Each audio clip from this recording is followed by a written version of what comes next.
آپ کو میں ایک بات بتا کر اپنی گفتگو ختم کروں. حضرت عثمان غنی رضی اللہ تعالیٰ عنہ کے ایک دشمن جو دشمنی رکھتے تھے اور آپ کی دشمنی میں اس نے دنیا چھوڑا. صحابہ کرام جنازہ لایا گیا. صحابہ کرام نے کہا یا رسول اللہ صلی اللہ علیہ وسلم فلاں شخص کا جنازہ ہے, آپ نماز پڑھا دیجیے, ہم آپ کے پیچھے نماز پڑھ لیں گے. اللہ کے نبی صلی اللہ علیہ وسلم نے فرمایا کہ میں اس شخص کی نماز جنازہ نہیں پڑھ سکتا. کہا یا رسول اللہ کیوں؟ کہا اس لیے کہ یہ عثمان کا گستاخ ہے. یہ عثمان کا گستاخ ہے. جو عثمان جو صحابی کے گستاخ کے تعلق سے نبی اگر نماز جنازہ ترک کر دے, چھوڑ دے, تو جو نبی کا گستاخ ہو تو کیا ہم اس سے دوستی کریں گے؟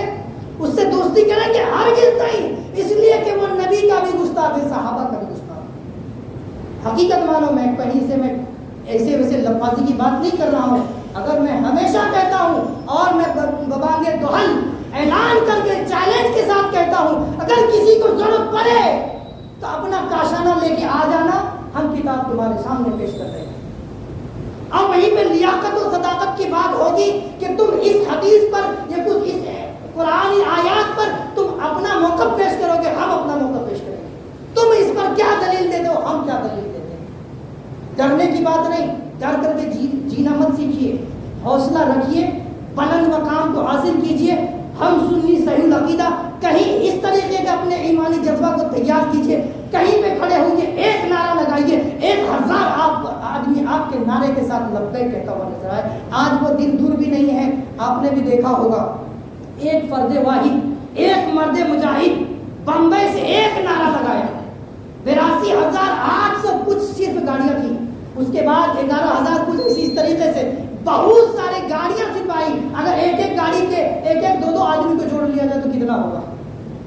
تو یہ ایمانی جذبہ ہے. ایمانی جذبہ کو روح میں داخل کر کے روح کو تازہ کیجیے. یہ نہیں کہ سست ہو کر کے اپنے آپ میں کسی کے معاملات میں نہ پڑھ کر کے اپنے آپ میں چپ چاپ بیٹھے رہیں. آپ کو میں ایک بات بتا دوں کہ اگر آپ کسی کی بات کو سامنے رکھ کر کے اس کی برائی کو ظاہر کرتے ہیں تو آپ کے ایمان کا بہتری اور بھلائی آپ کے سامنے آتا ہے. کیوں؟ ہم اس میں سے نہیں ہیں کہ کسی کی چھپاتے ہیں. وہ غلط ہے تو ہم غلط کہتے ہیں تاکہ دنیا جان جائے وہ غلط ہے, ہم صحیح ہے. اگر اسی پر آپ کو اور بھی اعتراض ہو تو قل یا ایھا الکافرون کے بارے میں کیا آپ کا موقف ہوگا؟ تبت یدا کے بارے میں آپ کیا سوچیں گے, کیا کہیں گے؟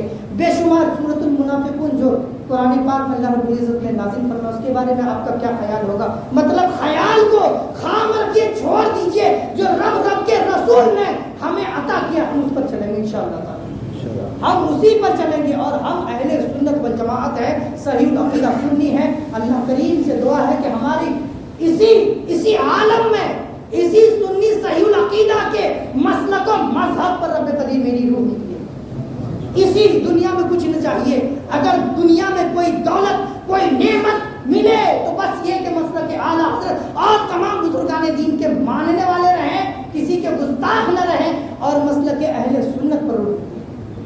اللہ کریم سے دعا ہے ہمارے کہنے میں, سامعین کے سننے میں کسی طرح کی لغزشیں لاپرواہیاں کوتاہیاں ہوئی ہم سب مل کر رب قدیر کی بارگاہ میں استغفار کرتے ہیں.